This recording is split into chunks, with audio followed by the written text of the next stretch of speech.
అంటే నరేంద్ర మోదీ విషయానికి వస్తే కేవలం భారతదేశంలోనే కాకుండా నేను ముందుగా ప్రస్తావించినట్లు ప్రపంచవ్యాప్తంగా కూడా ఆయన ఫాలోవర్స్ ఉన్నారు. అటు దేశాధినేతల దగ్గర నుంచి ఇతర దేశాల్లో సామాన్యుల వరకు మనం ఇప్పుడు ఏ విధంగా అమెరికా అధ్యక్షుడి గురించో లేకపోతే ఫ్రాన్స్ అధ్యక్షుడి గురించో మాట్లాడుకుంటామో అలా ఇతర దేశాల్లో మోదీ గురించి ఎక్కువగా చర్చకు వస్తుంటుంది దేశాధ్యక్షుల విషయానికి వస్తే. సో ఇది కూడా కొంత దోహదపడింది అనుకోవచ్చు ఈ ఫాలోవర్స్ విషయంలో. వాస్తవంగా చెప్పాలంటే ఎక్కువగా అధిక శాతం మంది వచ్చేటప్పటికి ఇండియా భారతీయులు మాత్రమే ఫాలోవర్స్ ఉన్నారు. మిగతా దేశాల్లో ఉన్న ఫాలోవర్స్ మనం చూస్తే ఎలాంటి పరిస్థితిలో ఉంటుందంటే వాస్తవంగా ప్రపంచవ్యాప్తంగా కూడా దేశాధ్యక్షులు కానీ లేకపోతే ప్రధానమంత్రులు కానీ చాలా సమాజాలు చాలా దేశాలు వచ్చి అక్కడ ప్రజలు పట్టించుకోగలగా. ఎందుకంటే వాళ్ళు కూడా ఒక సామాన్యమైన జీవితం జీవిస్తూ ఉంటారు, ఉండటానికి వాళ్ళ అధికారులు ఉంటారు తప్పి సామాన్యమైన జీవితం జీవిస్తూ ఉంటారు. సో పరిపాలన అనేది ఒక రెగ్యులర్ స్ట్రీమ్ ఆఫ్ యాక్టివిటీలో పాటుగా ఉంటుంది తప్పించేసి పరిపాలన లేదా అధినేతల స్థాయిలో ఉండే వాళ్ళు ఒక ప్రత్యేకమైన గౌరవాన్ని లేకపోతే ఒక దీన్ని ఎంజాయ్ చేసే స్వభావం అక్కడ ఉండదు.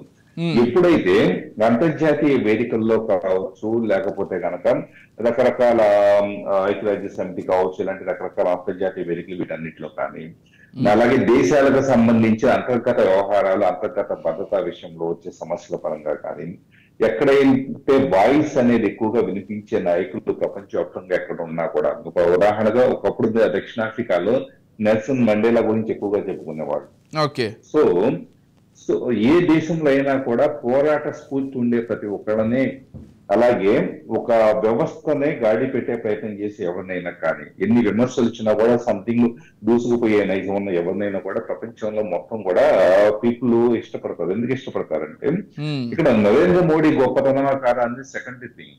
వాస్తవంగా చెప్పాలంటే అనుకున్నదే అతనిలో లోపాలు ఉండొచ్చు, అతని పాలన లోపాలు ఉండొచ్చు, ఎన్నో సమస్యలు ఉండొచ్చు, కానీ మిగతా ఇప్పటిదాకా పాలించిన వాళ్ళతో పోల్చుకుంటే గనక సో చాలా నిర్ణయాలు బోల్డ్ గా తీసుకోగలగటం, అనుకున్న నిర్ణయాలు బోల్డ్ గా తీసుకోగలగటము.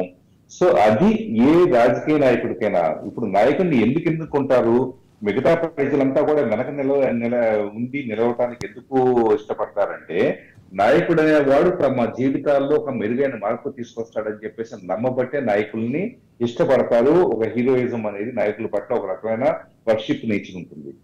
సో ఇక్కడ నరేంద్ర మోడీ అనేది ఆ చరిష్మా కంటిన్యూ చేయటంలో ఎక్కడైనా సమస్య వచ్చినప్పుడు నేనున్నాను అని చెప్పేసి చరిష్మా కంటిన్యూ చేయటంలో లేదా ప్రపంచం మొత్తాన్ని ఆకర్షించడంలోనూ ముందున్నాడు కాబట్టి సో ఈ రోజు ప్రపంచ అంతర్జాతీయ సమాజాన్ని కూడా ఆకర్షించడంలో అతను సక్సెస్ అవుతూ ఉన్నారు. సో డెఫినెట్ గా కూడా ఇది ఒక రాజకీయం అనేది టెక్నాలజీని ఉపయోగించుకుంటూ రాజకీయం అనేది మరింత ప్రజల్లోకి చొచ్చుకుపోయేలాగా ఎలా చేయాలి అన్నదానికి భవిష్యత్తులో కూడా నరేంద్ర మోడీ ఒక ఎగ్జాంపుల్ గా నిలుస్తాడు అనడంలో ఏమాత్రం సందేహం లేదు. ఎస్, డొనాల్డ్ ట్రంప్ లేకపోతే జో బైడెన్ ఇటువంటి వాళ్ళకు కూడా మోదీతో కంపేర్ చేసుకున్నట్లయితే దాదాపు 30 అంటే దాదాపు 13 నుంచి లేకపోతే 20 మిలియన్ల మంది ఫాలోవర్లు ఇంకా తక్కువగానే ఉన్నారు. 2-3 మిలియన్ల మంది ఫాలోవర్లు ఇంకా తక్కువగానే ఉన్నారు. అంటే అంత పెద్ద దేశం అయినప్పటికీ ప్రపంచవ్యాప్తంగా పొలిటీషియన్గా వాళ్ళకి అంత పేరున్నప్పటికీ మోదీతో కంపేర్ చేసుకుంటే వాళ్ళు వెనుకబడే ఉన్నారు. అంటే ట్విట్టర్ హ్యాండిల్ చేయడంలో అక్కడ వాళ్ళు హ్యాండిల్ చేసే వ్యక్తులకు సంబంధించి ఉంటుందా లేకపోతే మోదీ వ్యక్తిగత ఇమేజ్కి సంబంధించి ఇంతమంది ఫాలోవర్స్ అనుకోవాలా? అంటే ఇక్కడ ఒక విషయం గుర్తుపెట్టుకోవాలి, యుఎస్ అనేది మనం పెద్ద దేశం అనుకుంటున్నాం కానీ జనాభా పరంగా చైనా భారతదేశం అనేది చాలా ఎక్కువ. ముఖ్యంగా చెప్పాలంటే 2016 తర్వాత జియో లాంటివి వచ్చిన తర్వాత మొబైల్ డేటా ఆచి చూసి నేను ఎంతే ఖర్చు పెట్టుకున్నా ఆన్ ఆఫ్ చేసుకున్నాం ఈ కండిషన్ నుంచి ఎల్లప్పుడూ మొబైల్ డేటా ఆన్ చేసుకునే కండిషన్ వచ్చిన తర్వాత సో చాలా మంది ట్విట్టర్ అకౌంట్స్ ని ఫాలో అవటం కానీ నచ్చింది.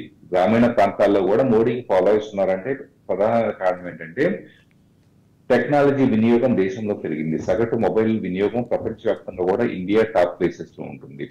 సో ఇది మనకి ఇక్కడ అడ్వాంటేజ్ అయింది ఇది మోడీకి ఎంతమంది ఫాలోవర్స్ ఉండటానికి. ఇకపోతే జో బైడెన్ కావచ్చు లేకపోతే కనుక ట్రంప్ కావచ్చు వీళ్ళందరూ ఎందుకు తక్కువ మంది ఉన్నారు అని చెప్పేసి దానికి మనకి ఇండియాలో రాజకీయ నాయకులకు ఇచ్చినంత ప్రాధాన్యత మిగతా దేశాల్లో ఇవ్వరు.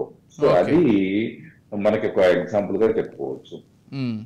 ఇంకో విషయం ఏంటంటే మనం మోదీ ట్వీట్లో ఒకసారి గమనించినట్లయితే ఇక్కడ రాష్ట్రాల్లో ఏదైనా ఈవెంట్స్ జరిగినా కానీ లేకపోతే రాష్ట్రాల్లో ఎవరినైనా అభినందించాల్సి వచ్చినా కానీ ఆయన ఆ భాషలోనే ట్వీట్ చేస్తుంటారు. తెలుగు వ్యక్తులకు సంబంధించి అయితే తెలుగులోనే ట్వీట్ చేయడం, అంటే ఇవి కూడా ప్రాంతాల వారీగా కూడా దగ్గరయ్యారని అనుకోవాలా ట్విట్టర్ వేదికగా? ఖచ్చితంగా ఇప్పుడు ఏంటంటే దేశం అంటే కనుక సహజంగా మనం దేశ ప్రధాని అని చెప్పేసి అంటే కనుక సంథింగ్ సపరేట్ ఐడెంటిటీ లాగా మనం ఫీల్ అవుతూ ఉంటాం.